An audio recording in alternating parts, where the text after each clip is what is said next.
Hello electric fans, Racing at 393. This is part 3 of my ACME Condor Nitro refurbishment, and we're going to turn this into a four-wheel drive vintage rally car. In essence, all that means is maybe another set of wheels and tyres and a different shell. So the chassis is going to be the same. It's like most RC cars, most of them. The chassis is just generic, just depends on various styles and designs, and it's what you put on top that matters, in my opinion. For looks and aesthetics, and depends where you're at, what your favourite type of RC car, buggy, truck, whatever it may be. So in part 2, we refurbished the front suspension setup, which is exactly like this. This is actually the rear suspension. It's exactly the same, apart from these are fixed for the rear, but it's good in that respect. I'm not going to film this because it's exactly the same as the last one. So I'm going to crack on and do this, and I'll see you in a jiff. In your time, a jiff. In my time, it could be a day or two. Who knows?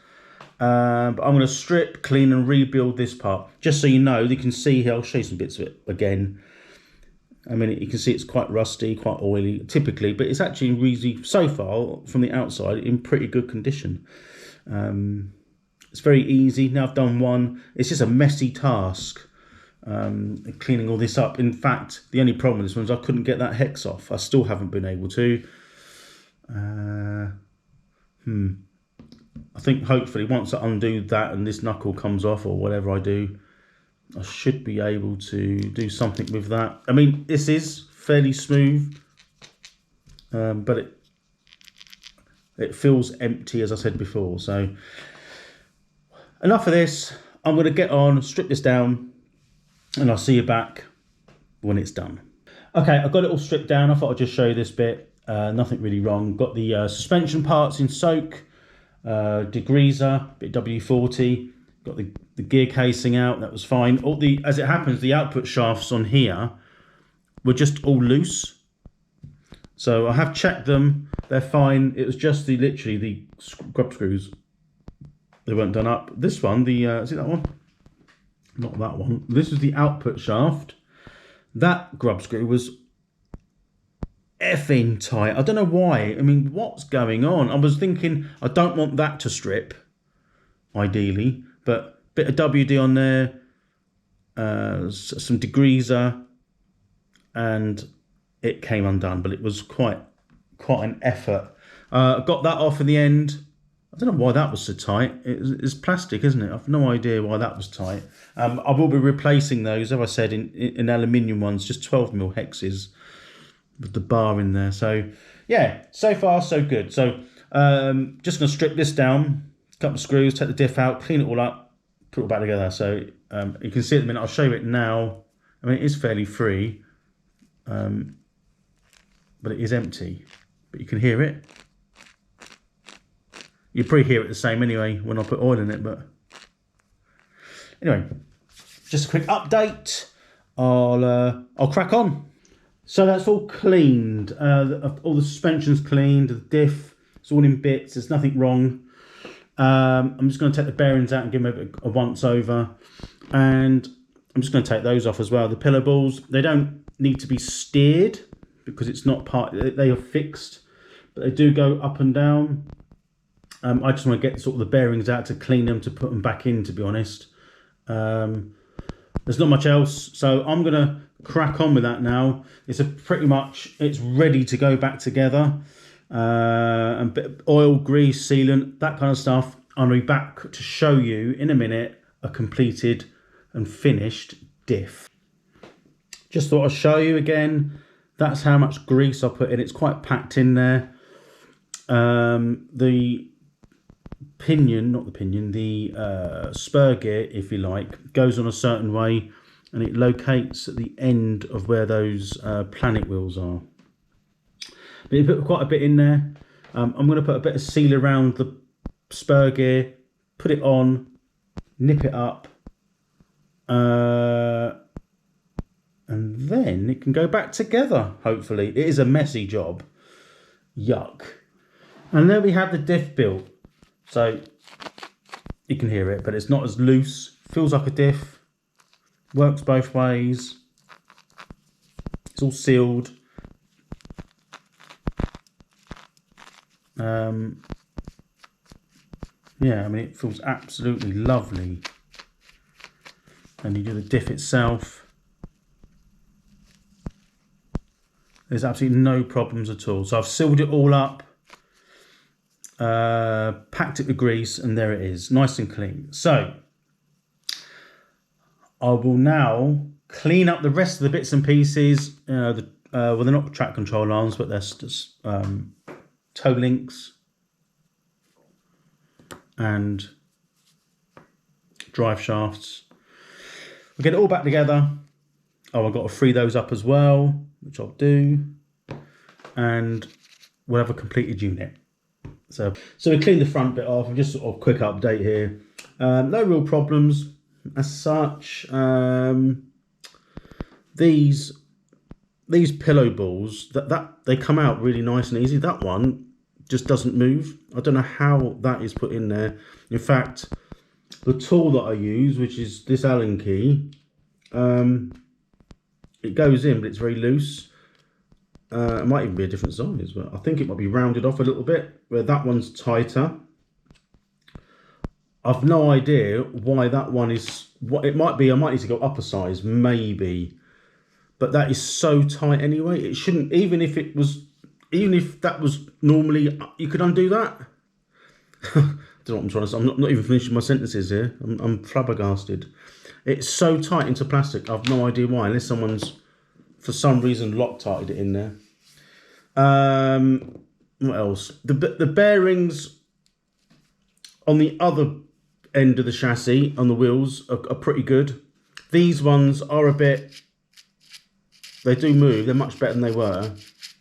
I have oiled them. Can't really see it being too much of a problem, but they're just not quite as freewheeling. And they're definitely not like the front ones, but anyway.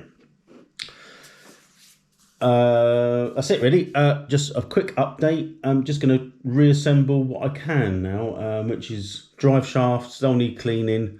The diff housing, which goes in that way, like that, and yeah, it's bits and pieces. So I'll start to clean some bits up, mainly the drive shafts, and get them in. And that's both them done. So there's the front one. I'll have to move the camera just to show you. Nothing really, you've seen that one before, so it's nice and done, clean. That one's done as well. All good. Just as a matter of interest, you can see I was always concerned about putting the diff units in the correct way. They are handed, so the actual spur gear, if you like, is, I know it's not a spur gear, it's not on the engine, is it? But you know what I mean, it's the diff gear is on, as you look at the cameras, on the left, and the other one on the other side is on the right as you look at the camera, look through the camera. So when you turn the rear axle forward, this center diff spins clockwise, and then this one, when you go forward, goes the same way, because it's facing the other way. It goes anti-clockwise. Sorry, I've been watching too many Americans speak anti, and they go anti. I quite like that, but we can't do that in the UK because we sound stupid. Anyway, so yeah, that's all good.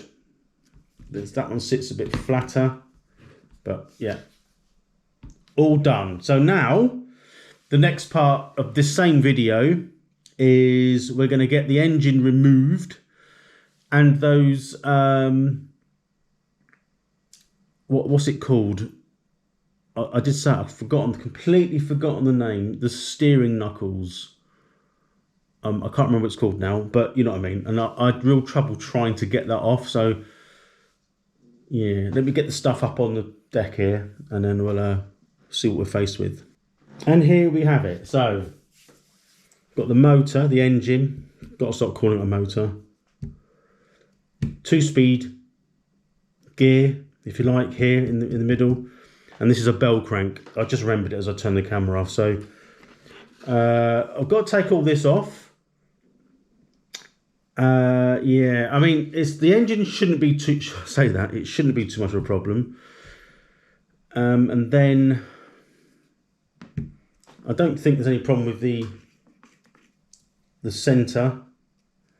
It might want adjusting or cleaning. I'll have a look at this. Anyway, it's worth looking at and cleaning up.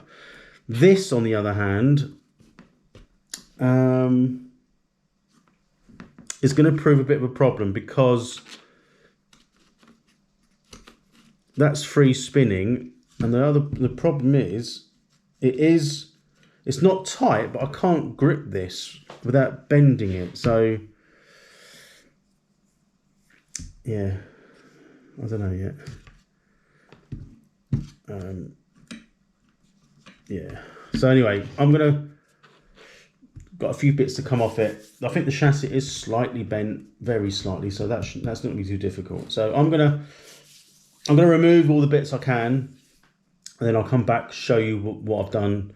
Heaven knows how long this will take, but and also we got the iffy carb, haven't we, on the engine, but that's a separate thing. Yeah, okay. Let me get off what I can, and then I'll be back and I'll show you. Okay, so it's all off. It wasn't actually, it was fairly straightforward. I think it was because how I was holding the chassis last time. It seemed tighter than what it was. It was Loctited in. The bell crank spindles that go through the centre, they're a little bit like any Nitro full drive buggy. I'm thinking more like the Kyosho MP series. They've got a very similar but much beefier bell crank. Anyway, it's all apart. I've got the chassis. The chassis is in really good condition. I don't think it is bent. I think it's supposed to. The ends are supposed to kick up, aren't they? They shouldn't be dead flat. Am I right in thinking that? You've got to have a slight kick up on the suspension. I'm not going to straighten it. It doesn't look, because it looks, to be honest with you, when I look down it looks pretty much identical. The centre gearbox, or 2-speed, which goes on like that. I don't actually think it's not a diff, because it's a solid drive, which it should be, shouldn't it? I think what we're going to have to do, we'll take this apart to have a look at it in this video. So the final part of the video is going to be just a strip down and a look of this 2-speed. Now on a sort of the 1/8 buggy scene, these would be a centre diff. They haven't all got centre diffs. Some people like them, some people don't like them. I don't mind them, they're fine. I think they're a bit fiddly about the braking on here. So you can see it's got a disc on there, which you can probably see. But it's in fairly good condition. So I just want to, it's got bearings in there, I would suggest. And you've got like a spindle, and it's got an adjustment on there as well. So you can adjust the 2-speed. I think, I could be wrong, but until I get it apart, I won't really understand much about it. So that's going to be the next bit. I'm going to sort of start taking some of this off, and I'll show you bits and pieces as I do it. Okay, so we've got the 2-speed part apart. It's not that complex. It's a little bit fiddly. That's the main sort of gear. Within that, like, it's pretty common if you've looked into this on other 2-speed gears. We've got like an internal clutch. So that obviously works with centrifugal force. And this sort of bar, which you can probably make out there, that bar will flick out to grip the 2nd speed. And there is like there is like a grub screw, which you sort of screw down, and it makes that 2nd speed later or earlier. That's what I was concerned about, if it was still there. It is still there, so that's good. And it does move, it's not stripped. So I've just literally made sure, I've just turned it perhaps 1/4 of a turn. It doesn't take much, but at least I know I can get to it now. When you put this in, the most important thing with these is when it's in situ, that's how the tool goes in. It's not like that as you might expect it to go in. It's actually down like that. So yeah, it's just something worth noting if you're trying to find your 2-speed adjustment. Right, okay, so it's all very good condition. I'm going to put it back together, sort of. I'll go as far as I can. Just trying to remember where it all goes. Yeah, it's all ball raced and it's all in good condition, so it doesn't need anything doing to it other than sort of just adjusting and putting back on, to be honest. So I'm going to do that, and we'll end the video with it rebuilt and the bits cleaned that need to be cleaned. For example, like the brake disc cam, it just is a bit rusty. The actual adjuster that pulls it when you put the adjustment on it, that's a bit rusty, but the rest of it's in pretty good condition. I mean, the actual disc itself is all right.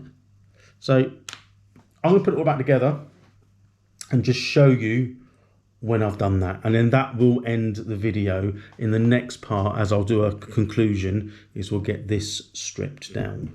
So bear with me while I do that. So the gearbox is partly back. I put the gears back in. You can see, I'll just do this. This is quite impressive. How free that is. Wasn't doing that earlier. So I like that. The 2-speed is free on there. There's a bit of a tight spot there, which I think it was like that anyway. So I think all I've got to do now is put the disc and the output shafts back on, and then that will be done. And then that can be ready to be reinstalled. I'm just going to clean up these bits and pieces, and I'll put it.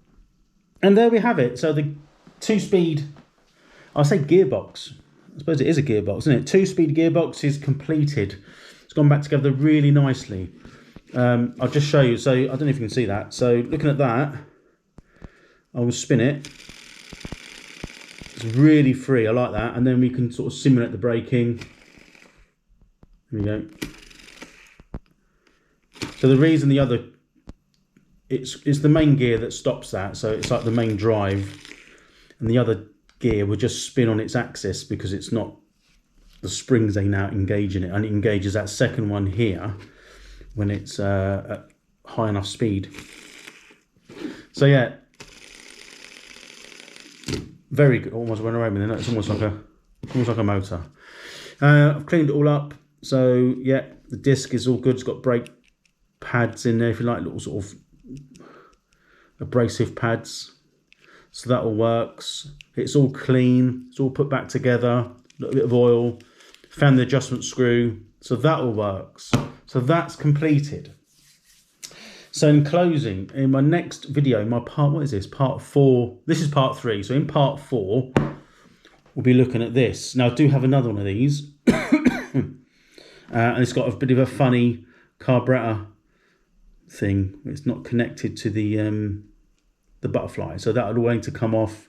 This will be completely stripped down. It's got a broken clutch bell. I've got another one which should fit. Yeah, I don't know. I'm hoping the clutch isn't knackered, the clutch itself.